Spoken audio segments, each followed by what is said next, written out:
أعوذ بالله من الشيطان الرجيم. بسم الله الرحمن الرحيم.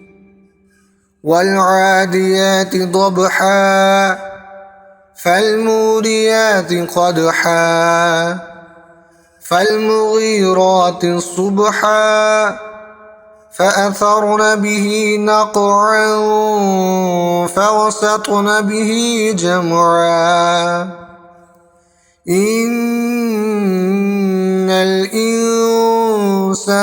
لربه لكنود وإنه على ذلك لشهيد وإنه لحب الخير لشديد أفلا يعلم إذا بعثر ما في القبور وحصل ما في الصدور إن ربهم بهم يومئذ لخبير